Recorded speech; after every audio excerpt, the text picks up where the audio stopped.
Grimm's Complete Fairy Tales, The Brothers Grimm. Little Red Cap.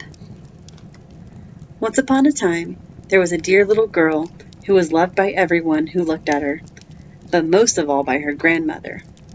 And there was nothing that she would not have given to the child. Once she gave her a little cap of red velvet, which suited her so well that she would never wear anything else, so she was always called Little Red Cap. One day, her mother said to her, "Come, Little Red Cap. Here is a piece of cake and a bottle of wine. Take them to your grandmother. She is ill and weak, and they will do her good. Set out before it gets hot, and when you're going, walk nicely and quietly. Do not run off the path, or you may fall and break the bottle, and then your grandmother will get nothing. And when you go into her room, don't forget to say, 'Good morning,' and don't peep into every corner before you do it." "I will take great care," said Little Red Cap to her mother, and gave her hand on it. The grandmother lived out in the wood, half a league from the village, and just as Little Red Cap entered the wood, a wolf met her. Red Cap did not know what a wicked creature he was, and was not at all afraid of him. "Good day, Little Red Cap," said he. "Thank you kindly, Wolf." "Where do you go so early, Little Red Cap?" "To my grandmother's." "What have you got in your apron?" "Cake and wine. Yesterday was baking day, so poor sick grandmother is going to have something good to make her stronger." "Where does your grandmother live, Little Red Cap?" "A good quarter of a league farther on into the wood. Her house stands under 3 large oak trees. The nut trees are just below. Surely you must know it," replied Little Red Cap. The wolf thought to himself, "What a tender young creature! What a nice plump mouthful! She will be better to eat than the old woman. I must act craftily so as to catch them both." So he walked for a short time by the side of Little Red Cap, and then he said, "See, Little Red Cap, how pretty the flowers are about here. Why do you not look around? I believe, too, that you do not hear how sweetly the little birds are singing. You walk gravely along as if you were going to school, while everything else out here in the wood is merry." Little Red Cap raised her eyes, and when she saw the sunbeams dancing here and there through the trees, and the pretty flowers growing everywhere, she thought, "Suppose I take grandmother a fresh nosegay. That would please her too. It is so early in the day that I shall still get there in a good time."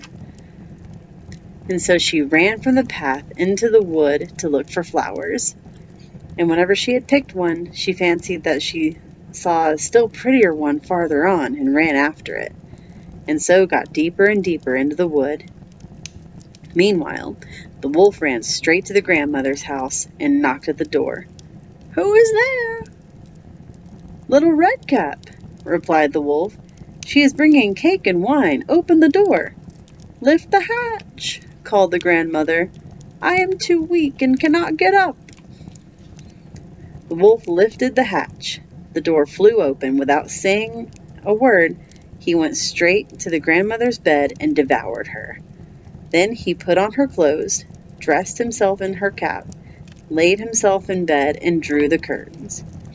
Little Red Cap, however, had been running about picking flowers, and when she had gathered so many that she could carry no more, she remembered her grandmother and sat out the way to her. She was surprised to find the cottage door standing open, and when she went into the room, she had such a strange feeling that she said to herself, "Oh dear, how uneasy I feel today, and at other times I like being with grandmother so much." She called out, "Good morning," but received no answer. So she went to the bed and drew back the curtains. There lay her grandmother, with a cap pulled far over her face and looking very strange. "Oh, grandmother," she said, "what big ears you have." "The better to hear you with, my child," was the reply. "But grandmother, what big eyes you have," she said. "The better to see you with, my dear." "But grandmother, what large hands you have." the better to hook you with."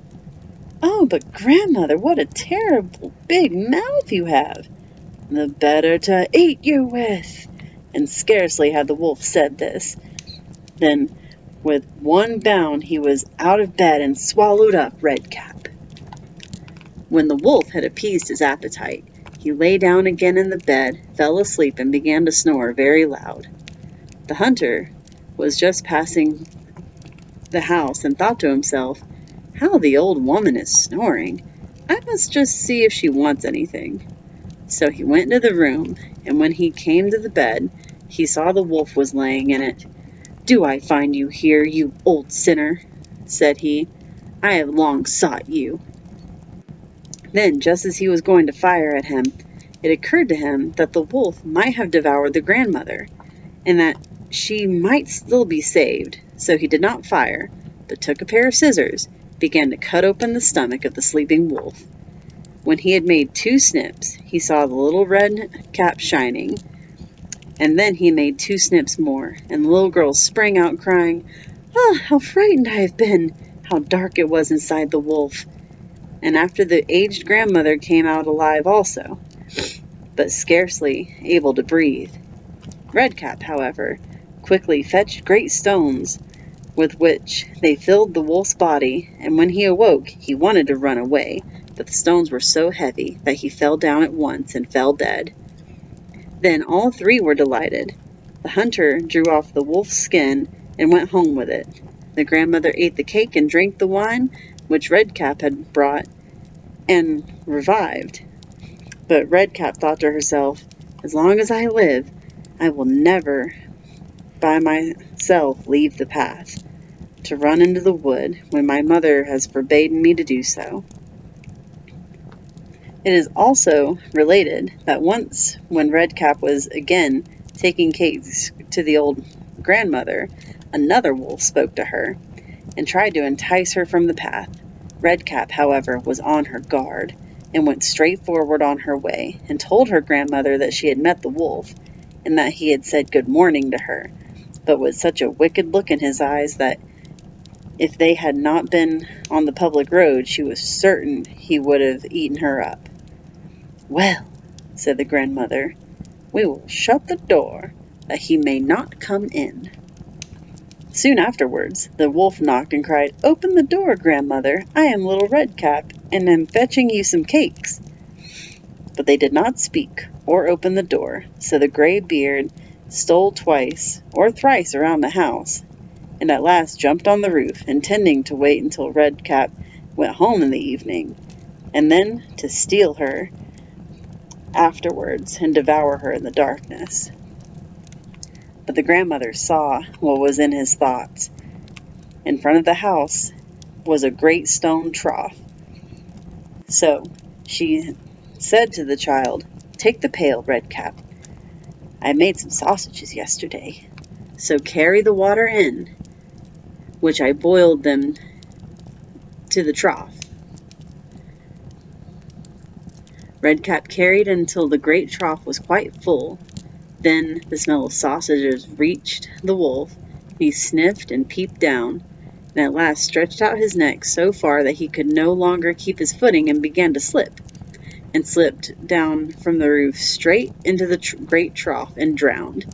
But Redcap went joyously home, and never did anything to harm anyone.